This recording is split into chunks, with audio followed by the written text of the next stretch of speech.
Welcome to Underrated Democracy. Sure. Thank you very much. So I'm going to get back to the opportunity to table that motion. I put three motions on notice. The first motion I'd like to move and I'd like a chance to speak to that motion, and it's timely today, given that the Ceba loan extension ends today.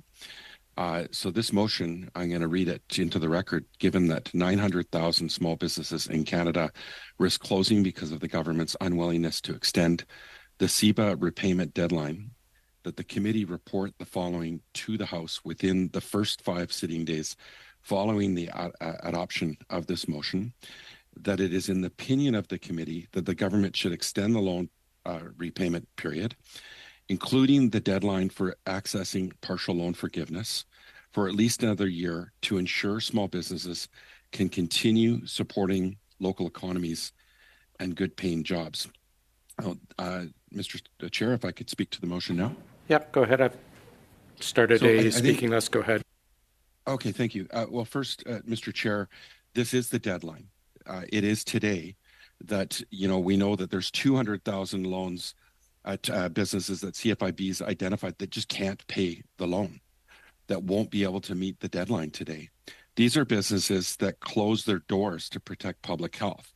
And you've heard me at the committee cite that the PBO costed out what the 1-year extension would cost, and it's actually roughly about 4.2% decrease of outsourcing costs to the highly paid consulting firms that are getting contracts with the government. This is outsourcing that has doubled under the Conservative government when they were in power and gone up fourfold under the Liberal government. So, Mr. Chair, like 4.2% decrease in outsourcing would cover the cost of the extension. Small businesses and their workers are the backbone of the Canadian economy. They provide good paying jobs with flexibility and familiarity that aren't possible in many corporate settings, and jobs in rural and remote places where other work just isn't available. They aren't giant businesses full of corporate headquarters in Courtenay or Bowser. So many of my constituents are employed by small and medium-sized businesses. They hold up the local economy, provide essential goods and services, give locals much greater commerce options. And in every community in Canada, small and medium-sized businesses are essential to the culture and community. They sell local goods. They provide community center services. They offer meeting places and celebration spots. They offer artists a chance to share their work and fund their passion. During the pandemic, like I said, small businesses around the country stepped up. They closed their doors to protect public health. They lost income for long periods to save Canadian lives. They took on losses to keep their workers employed. And it's not just COVID. They faced so many hardships in the last few years, from supply chain issues to climate emergencies, like the fires in my riding of Courtenay, Alberni. And many of these small businesses were operating already on razor thin margins. And with so much lost revenue over the last few years, they need help catching up. They closed their doors to protect public health, and many of them took on losses to keep their workers employed. Communities, especially rural ones, depend on local business, and so do the people employed by them. The Ceba program has been an absolute lifeline for these businesses, and we need to make sure it doesn't turn into an even worse hardship for them. Data from CFIB, like I said, found that losing the forgivable portion puts the future of up to 200,000 small businesses in jeopardy. They found that only 1/3 of the businesses, they say, have the money to repay their loans for today's deadline. 1/3 say they don't have the money and they plan to borrow, which is extremely costly to them. They say 1/3 they don't have the money and can't secure a loan. Extending the deadline will give these businesses one more year to keep reducing their principal without being burdened by ever increasing interest. Maybe you could put yourself on mute so I can finish. I'm sorry. If the Liberals keep refusing to extend the deadline with the forgivable portion intact, these businesses will have to find even more money to spend on interest. And that will force them to make hard choices that could put their workers' jobs at risk. Well, the Liberals have been outright refusing this extension. The Conservatives have been absolutely silent. And it seems like they both don't want to admit the truth out loud, that they don't want to support small businesses right now, but have no problem helping rich corporations get off the hook. Instead, the deadline needs to be extended to allow them to spend the money they need on scaling up, keeping their workers employed, and making investments that benefit their local economies. We can't fully calculate the economic and social benefits of these businesses remaining open and putting that money into their businesses and communities instead of interest payments. But we know it's huge. So I'm asking the committee to support this motion in support of small business people in their riding and doing the right thing. If they go to any restaurant and they're riding, they're going to find they're having challenges recovering from COVID-19, that many businesses in the hospitality industry have not even made a dent in making a payment in repayment of their loans. And they're just finding their feet now. So I'm urging the committee to support this motion. Thanks, Mr. Johns. The motion has been distributed in both languages. I assume everyone has it. Mr. Sousa, go ahead. Thank you, Mr. Chair, and I appreciate the NDP putting forward a motion that reaffirms and describes the Ceba program and the importance by which this was brought forward to help hundreds of thousands of businesses keep afloat during a tremendous time of uncertainty during the pandemic. And I have a few amendments that I've already discussed with Mr. Johns, and I'd like to submit them to the clerk, and I'll submit it both in English and in French. And I would prefer to move them in a block, but we're prepared to move them separately as well. But my first amendment is to note that businesses are still recovering from the aftermath of COVID, and note that the government has previously extended the Ceba deadline twice before. I would further add the following words. In Canada, risk closing, and then remove that, and then due to the economic aftershocks of the COVID pandemic. And I would add the words deadline and the words for a third time, and I can elaborate further when I read it in full. My second amendment would be to add the language of reaffirming the value of Ceba and calling for a government response to report to the House. And it would add at the end of the motion, in quotations, and reaffirms the value of these programs to small business owners and Canadians across the country, and that the committee call for a government response to its report. My third amendment acknowledges the actions of Conservatives over the course of the pandemic and the continued scapegoating of pandemic programs as drivers of inflation. And I would add the following words: for a third time, given the fact that we've extended it twice before, and given the Conservative leadership's description of pandemic supports like Ceba as a, quote, big fat government programs, end of quote, and numerous occasions on which the Conservative Party of Canada voted against pandemic support programs that supported Canadians and Canadian businesses. I'd be happy to move these amendments as a block for the sake of time, but I'm also prepared to move them separately, Mr. Chair. Thanks, Mr. Sousa. Mr. Generous. Thank you, Chair. So I'm going to address a couple things that are happening. Yeah. So first of all, we have this this kind of manufactured disagreement between two coalition partners here. If these issues around small business are priorities for the NDP, they should have put these things forward as part of their coalition deal. And it would be a welcome change if this government started paying attention to the concerns of small businesses, because we know that small businesses have been treated absolutely brutally under this government. The disdain this government has shown, going back to calling small businesses tax cheats, the Prime Minister's own words, in fact, suggesting that many small businesses are simply his words, of course. He claimed that they are in many cases wealthy Canadians trying to avoid taxes. He knows a thing or two about wealthy Canadians trying to avoid taxes normally, but in this case, he's of course dead wrong. Small businesses are the lifeblood of our economy, and small businesses, taxpayers, Canadians of all backgrounds have experienced the pain associated with the radical economic agenda of the NDP liberal government. I of course have a great deal to say on that subject, but I would also add that the proposal from Mr. Sousa to require a government response to this report is not about actually getting a government response. It's about inserting a 120-day delay before this issue can be considered by the House in a concurrence motion, which Mr. Sousa or whoever made this recommendation to him, of course, knows.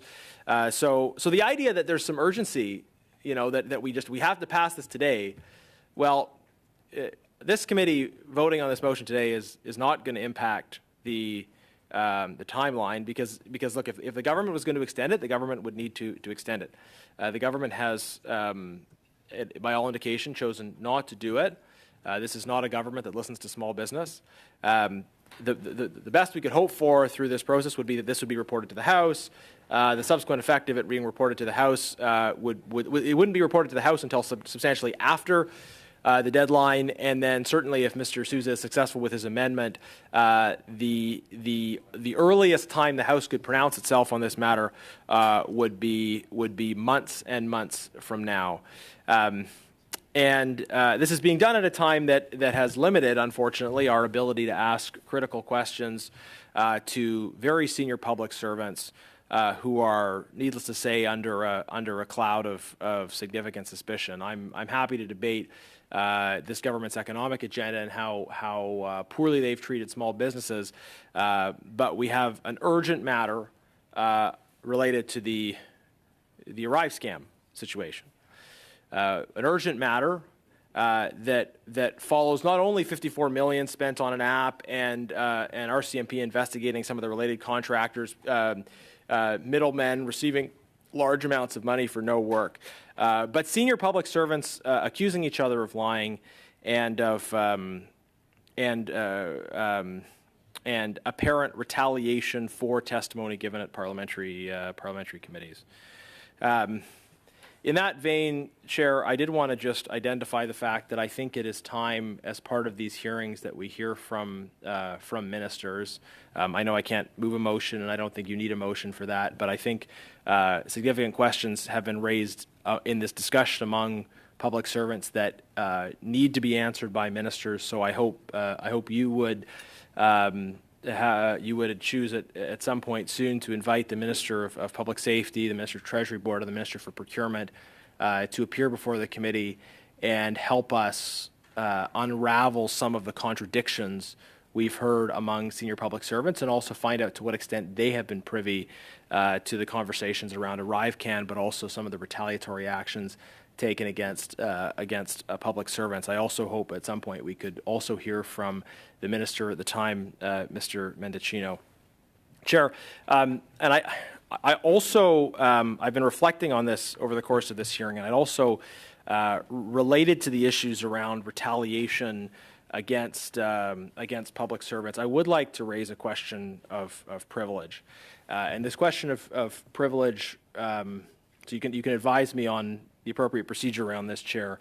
But my view is that it is a critical privilege of committees and of parliamentarians to be able to call witnesses, hear from witnesses, and for those witnesses to be able to present their information without being subject to retaliation and intimidation.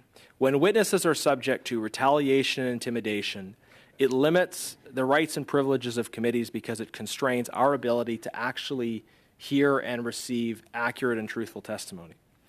And it's clear to me from the series of events we have seen that if not direct intentional retaliation, there certainly is a strong appearance of retaliation, which will cast a chill on the ability of this committee to hear from public servants. We want to be able to have public servants come before the committee and simply tell us what they're hearing.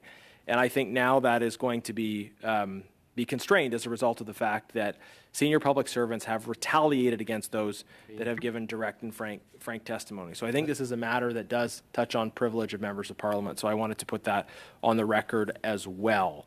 Thank you, Mr. Genuis. Mr. Johns, really quick, please.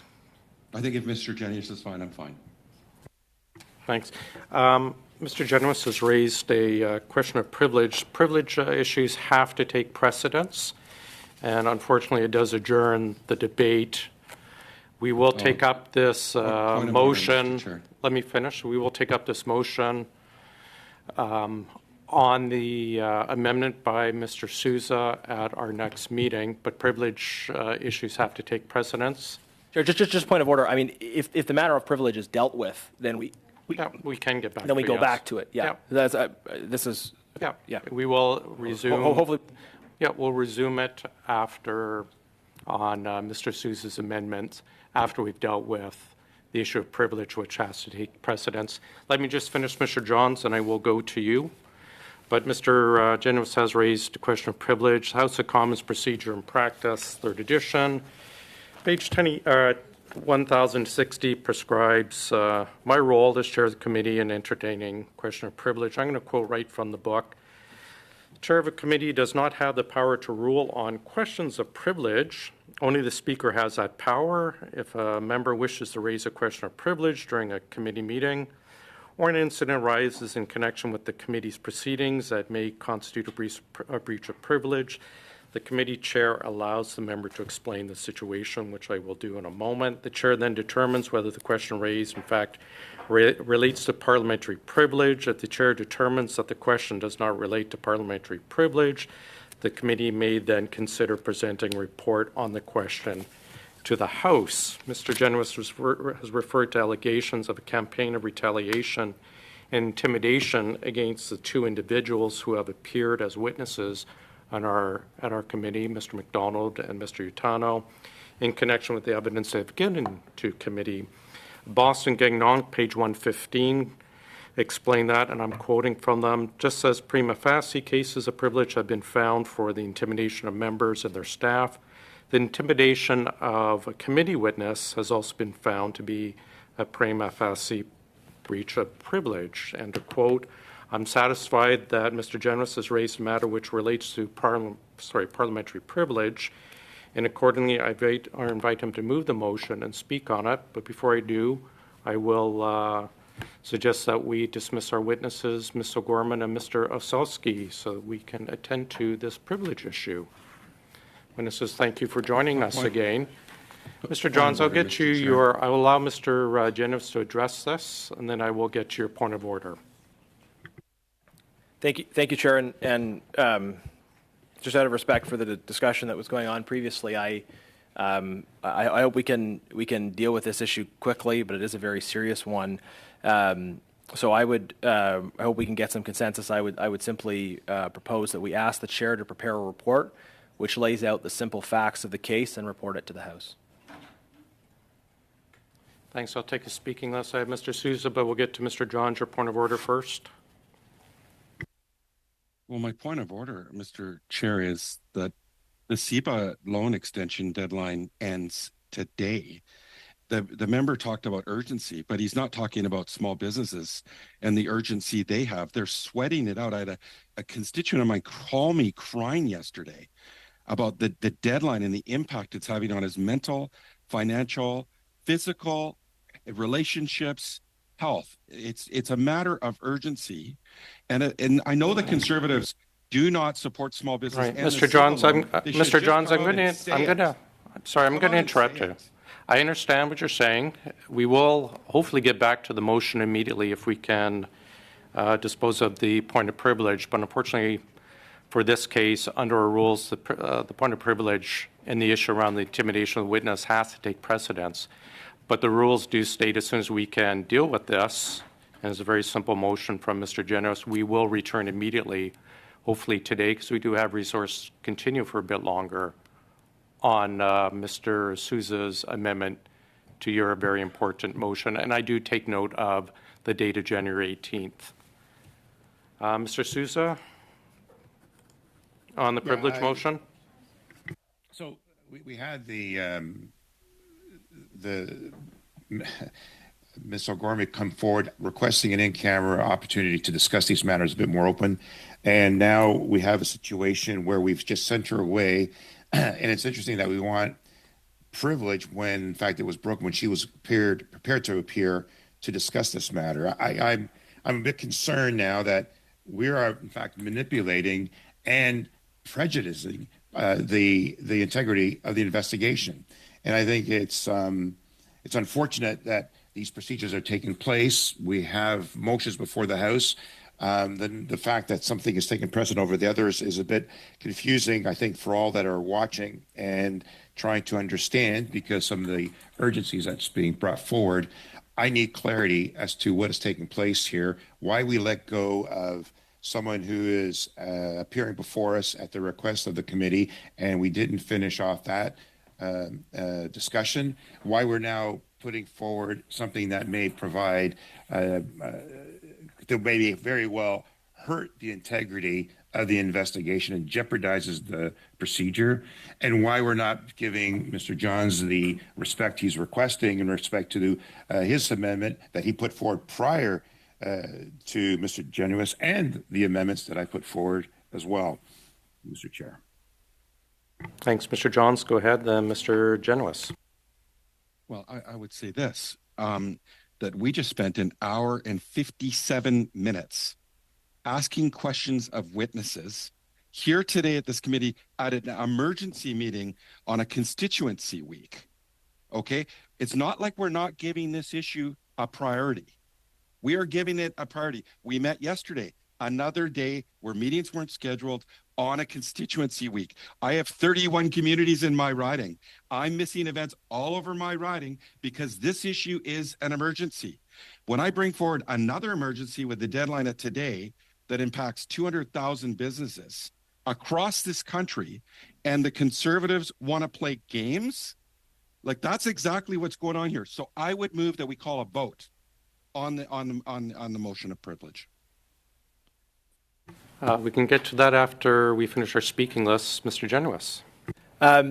Just very briefly, Mr. Johns, I agree with part of what you said. Let's proceed to complete this matter, and then we'll immediately return to your issue. I am required procedurally, if I believe there's a breach of privilege, to bring it forward immediately. I didn't make the rule that it takes precedent, but we will, we'll complete this, then we'll go to the next. So it's an important issue. I'm done. Let's proceed to a vote if necessary, or simply adopt it and move on. Back to you, Mr. Johns, or is your hand still up from before? No, I absolutely want to come back to this because, Mr. Speaker, if he felt his privilege was being breached, why didn't he bring it up before? Why did he have to wait till there was going to be a discussion and a vote on extending the Ceba loan and a call from this committee on the government to do such a thing with a deadline? Why did he have to wait until this motion was brought forward? Okay. Well, since we do not have any more on the speakers list, we will go to vote. But before we do so, can I get you, Mr. Genuis, just to reiterate the motion?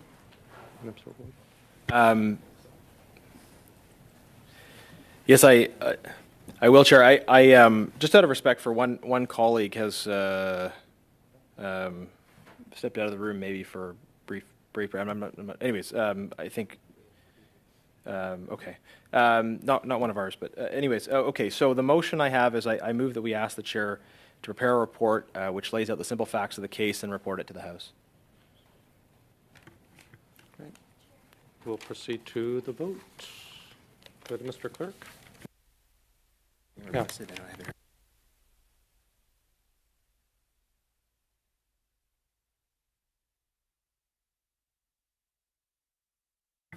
Colleagues, do we need a recorded vote, or are we fine just to agree and move on?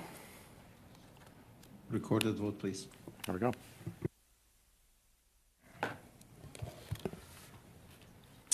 Ms. Atwin. No. Mr. Baines. No. Mr. Jahouri. Oppose. Mr. El Khoury. Contre. Mr. Sousa. No. Mr. Brock. Yes. Mr. Genuis. Yes. Ms. Cusi. In favor. Madame Vignola.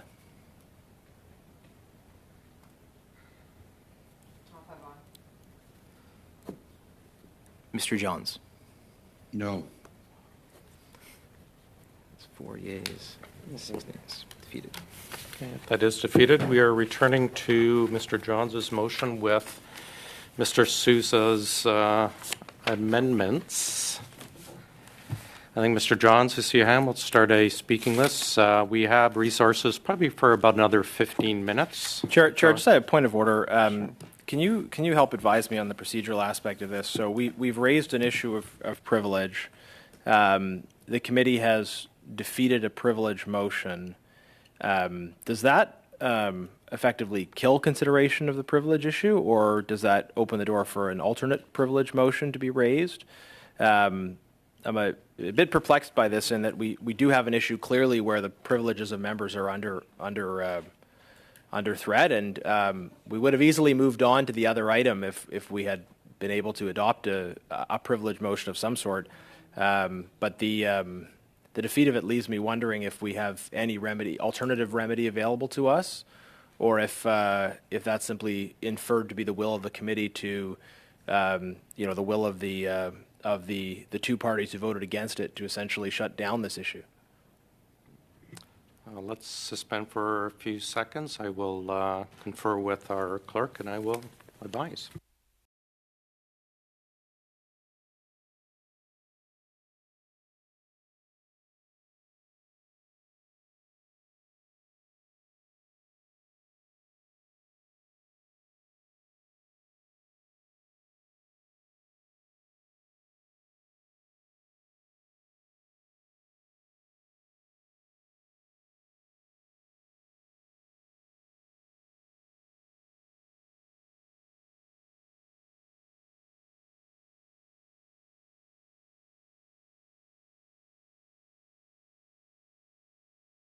Starting to get a little spicy in there.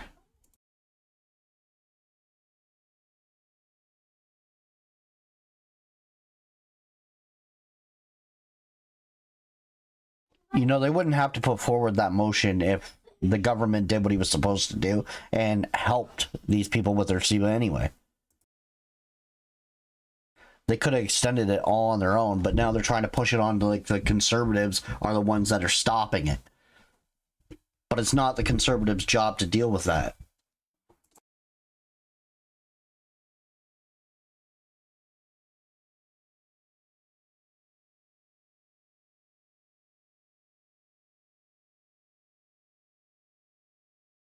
Advice I am given, it's treated like a regular motion, that another question of privilege can be brought back, but it would have to be substantively different from the first one. So treated. Point of order, to clarify on that. The motion would have to be substantively different, or the question of privilege would have to be? Treated similar to a motion. It would Okay, have to so be we have substantively the NDP Liberal different. Coalition killing the privilege issue for the time being. Yes, that would be correct. Do you have a point of order, Ms. Vignola, or add to the speaking list for the debate on Okay, I have Mr. Sousa's amendment? Another point of order, Chair. On a point of order or addressing Mr. Sousa's? It's just about having the amendment, just pour avoir. It's just, I would just like to have a written copy of the amendment in French and in English so that I can read it, understand it, because I do better with reading. I'm a visual person. Or on Mr. Sousa's amendments? Yeah. I have a point of order. Mr. Johns, is it a point of order, or is it to continue the debate on Mr. Sousa's amendment? I would like to. Can you just let me know I'd so like I can to speak? Yes, I would like to speak to that, but I think we should suspend while Ms. Vignola gets a chance to look at the motion. Okay, so it's not a point of order. Mr. Sousa, do you have it in writing for both official languages you can forward to the clerk? I do, and we'll forward to you now. Oh, it's just coming out now, so why don't we move on to Mr. Genuis's, you had a point of order, Mr. Genuis? It's okay. I'll add me to the speaking list, please. But I had wanted to see the amendment in writing, but I understand that's going to happen. We'll suspend for a couple seconds to get the amendment out in writing to everyone. And then we have Mr. Johns speaking on the amendment, then Mr. Genuis, and then perhaps Mrs. Vignola.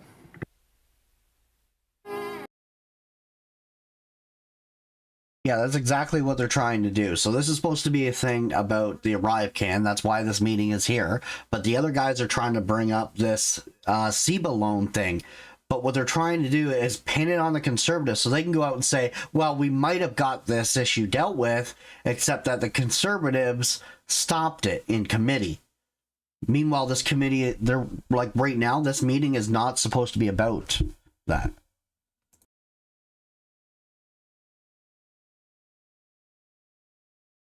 They just want business owners to be like, oh my God, the Conservatives are really against us.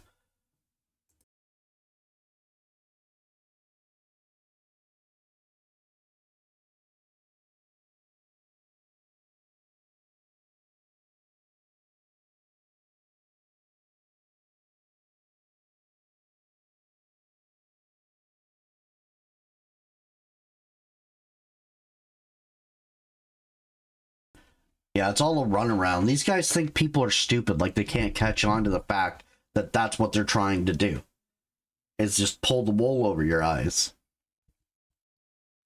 But that's exactly it. So people are going to watch glimpses of this, and then they're going to be appalled by the fact that the Conservatives aren't jumping to the Ceba loan thing and dealing with that because it's such a massive crisis in this country. Well, you know what? The government could have dealt with it if they wanted to, but they chose not to. That's on the Liberal government. The NDP is just as much to blame because they're propping up the Liberal government, but yet they manufacture this disagreement in order to stage it to look like the Conservatives are the ones that are stopping the any extension for these small businesses.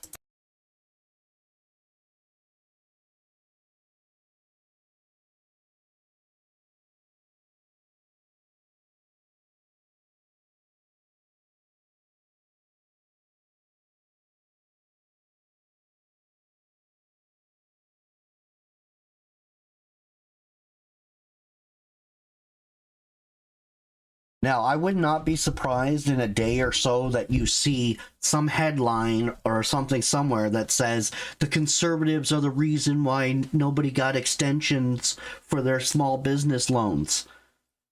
I won't be surprised. Like, they'll try to completely do a smear job and take the heat off the NDP and the Liberals and throw it all on the Conservatives. And you know what? The left will run with it. That's what you'll see in most of the memes tomorrow and the next day, because the left will just go crazy about it. And then they'll be on like every forum being like, Conservatives did this. They're the reasons why all these stores are closing, blah, blah, blah, blah, blah. Meanwhile, it has nothing to do with them, and this meeting has nothing to do with it. Circulated. I've got a speaking list. I have Mr. Johns, then Mr. Genuis. Go ahead, Mr. Johns. Well, first, I do want the opportunity to respond to Mr. Genius about the fact that today at OCO, we're have an emergency meeting studying an urgent matter. Like I said, we spent an hour and 57 minutes discussing this matter. We met specifically because it's so urgent today and yesterday on constituency riding weeks. But this is an urgent matter for those 200,000 businesses that are facing this deadline today. This could cost hundreds of thousands of jobs. I know the Conservatives don't support Ceba. They should just come out and say it. Merchant fees, they fought hard. They did not stand up against lowering merchant fees and for lowering merchant fees for small business. They sat idle on that. It's just a smear job. That's all they this lowered is a smear job. taxes when they were under their watch from 5%, but 5% for large corporations, but only 1% for small business. And I know this. I was a small business owner and I ran a chamber of commerce. But they should come clean on this. And I hope that they will support this amendment and this motion, and we can support small business. So I'd like to move to call the vote on the amendment right now. Thanks. We cannot go to a vote while we still have a speakers list. So we go to Mr. Genuis, then Mrs. Vignola. Thank you, Chair. This has been really disappointing, I have to say. I was very clear, I think, that I'll stand back here. It's been away for 4 weeks, and I've missed committees so much, and now I'm excited. But Chair, we had an opportunity today to do two things at once: to recognize the important issues raised by my privilege motion, and also to deal with Mr. John's motion. And I put forward a privilege motion because I believe that the privileges of members of Parliament are now under threat. They're under threat because we have a situation in which people came before our committee. They provided frank and candid testimony in which they were critical of other public servants and indirectly of a minister. They did so in response to questions that were asked. They weren't particularly critical in their opening statements, as I recall, but they gave frank answers in response to frank questions. Immediately after that, those individuals were subject to severe retaliation, the extremely rare situation of public servants suspended without pay. This is what happened to Mr. McDonald and Mr. Utano. We're concerned about what this does for them, but in particular, this raises significant questions about the integrity of our democratic processes. We have been trying to get to the bottom of what happened in the Arrivecan scandal. We have had people, public servants, and consultants repeatedly lying and accusing each other of lying before this committee. So creating an environment in which witnesses can appear and can speak the truth and be protected while they speak the truth is going to be our only way of getting to the bottom of what happened. And as such, I raised a privilege question, which, according to the rules, which I did not make up, takes precedent over the motion that was on the floor. I intended to do that in my final round of questions, but Mr. Johns moved a motion beforehand. And to Mr. John's point, he says that he wanted his motion on Ceba dealt with. Well, if we had gone to the vote and we had passed the motion relating to recognizing the abuse of privilege that took place, then we would have immediately returned to Mr. John's motion. And I would have been, certainly favorably disposed to wanting to work collaboratively on that. Mr. Johns chose to throw in his lot with the increasingly evidently corrupt Liberal government in choosing to bury that question of privilege.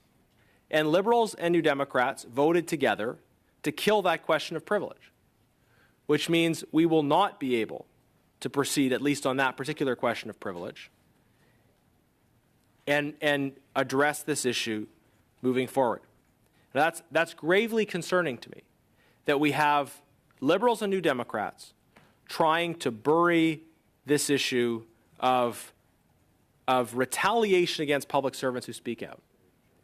And it suggests to me that Liberals and New Democrats don't want to get to the bottom of what happened with Arrivecan. They don't want public servants to feel comfortable telling the truth. They instead want public servants to feel intimidated, to worry for their jobs, and therefore to come here and toe the party line. That's not what I want. What I want is public servants feeling that they can be frank and honest, and when they're frank and honest before a committee, they will be protected. And it was clear to me today from the testimony we received, from the witnesses that were before us, they could provide no explanation for why immediately after witnesses appeared before this committee, they received letters telling them that they were under a cloud of investigation. Subsequently, they had support for their legal fees pulled, and then and now they're on leave without pay. We have retaliation against public servants who come before committee and try to provide frank answers to clear questions. Point of order. What is the government trying to hide and bury on this? Sorry, let me interrupt. Sorry, Mr. Johns, go ahead. It's seeking relevance here in terms of the Ceba loan deadline today that is running out for 200,000 small businesses. I have the We're floor, sweating Mr. it Chair. out. I What have is the floor. relevance? Point of order. It's not a point of order. So finish up, Mr. Johns. It's not a point of order. Unless Mr. Johns, go ahead.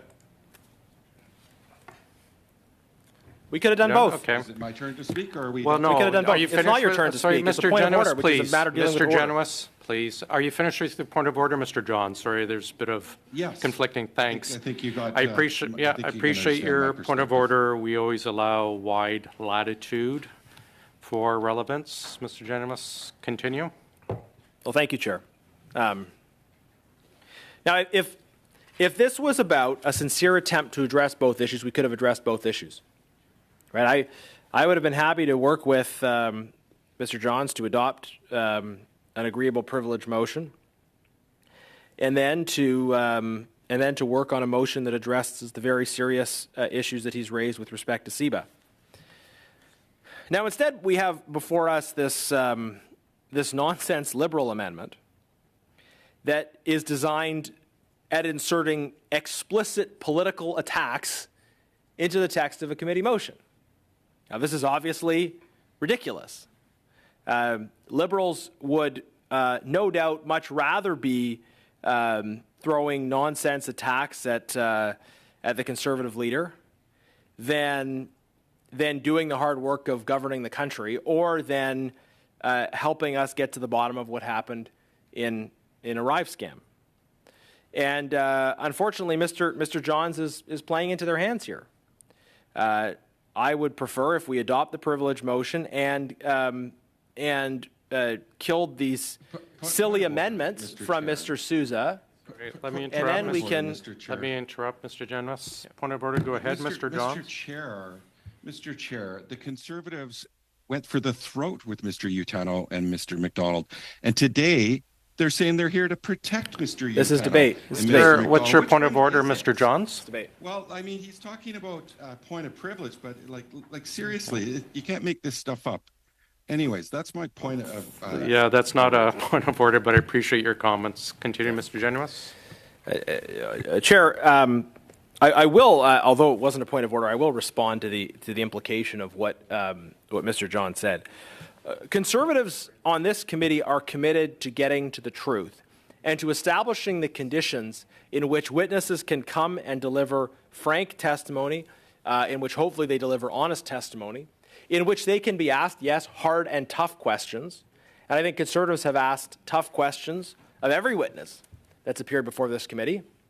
We've pressed Mr. McDonald on his claims. We pressed Mr. Doan on his claims. We pressed Mr. Firth, and so on and so forth. So it's not about being for or against one witness or another witness. We believe, though, that every witness should be protected in their ability to come before this committee, receive appropriate support in the process, and not be subject to retaliation after that. If a witness comes here under conditions where they worry about employment consequences for telling the truth, then we have a grave problem for the health of our democracy. And I think what Arrivecan reveals is that we do have a grave problem for the health of our democracy. We have Liberals and New Democrats working together, prepared to prevent questions of privilege of parliamentarians from being considered and going forward. And the idea that this was about getting to Ceba, look, by the time we were on the vote, we were already on the vote. So whatever happened at the vote, it was going to be done after that anyways. And Mr. Johns still chose to vote against the privilege motion. So he has to be held accountable for being part of this cover-up, part of failing to support our motion to actually allow this issue to be properly considered. And further to that, we have these amendments. Mr. Sousa was a finance minister in Ontario at one time, and I would certainly be happy to discuss the record of the Wynne government when it came to negative impacts on small business. And I wonder if some of my Ontario colleagues will have things to add to that. But he has put in this motion. He has tried to make it partisan by adding just obvious nonsense political attack language. And it's clear that the Liberals would rather be purveying these kinds of attacks rather than allowing the committee to continue to do the important work it has been doing on Arrivecan, and rather than doing the necessary work towards the achievement of a consensus around this issue. And just to reiterate, in terms of the timelines on Ceba, so the extension of the Ceba loan deadline is a decision that would have to be taken by the Government of Canada. The executive would have to take that decision. There is nothing this committee could do or by doing would prevent from the government making that decision one way or the other.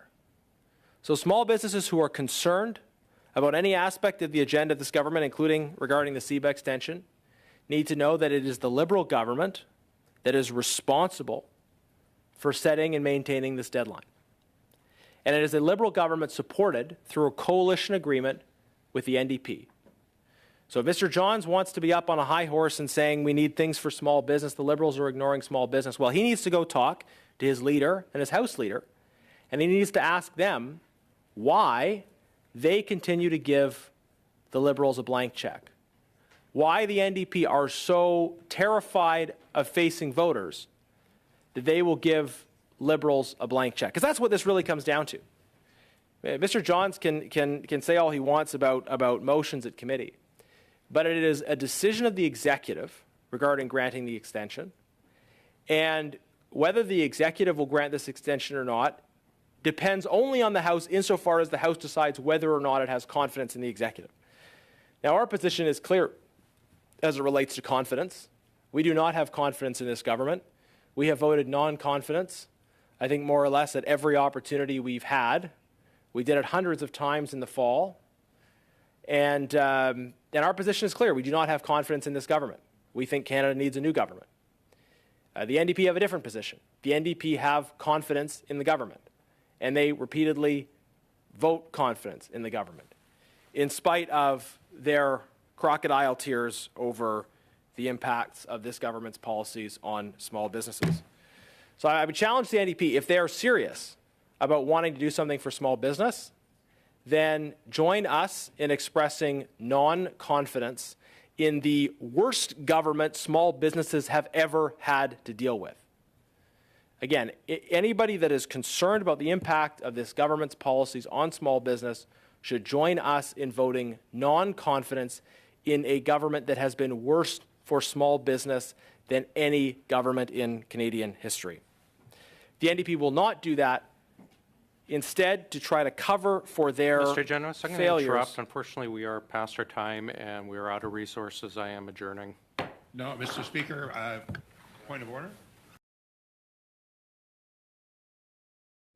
Oh, they're shutting down that fast, but that's exactly what I was saying.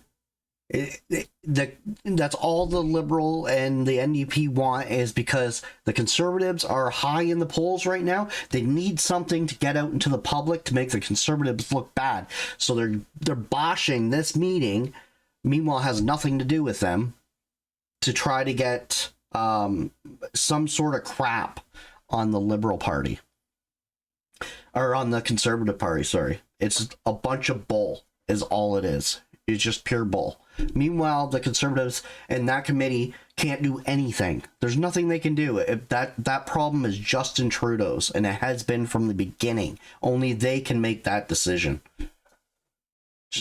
It's unreal how they try to do that. So you're going to see leftists, like some left-wingers, making memes and posts and all that, saying that the Conservatives are the ones that stopped help for small businesses.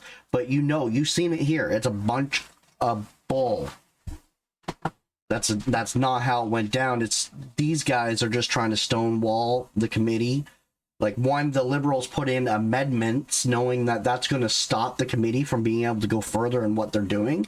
So now they're going to have to deal with the amendments, which can take months. And then the NDP trying to throw something in that had nothing to do with that committee. So it's crazy. But anyway, guys, have a good one. That's it for today. And I do have one committee tomorrow. It's on health. I've never seen this committee, so it might be good. It might not. But it is a point of order, a standing order. So that means it's urgent. So I'm assuming it has something to do with our healthcare. All right. Until then, we'll see you tomorrow. If you haven't already, like and subscribe. And don't forget to share. Try to get that algorithm going so that we get more views.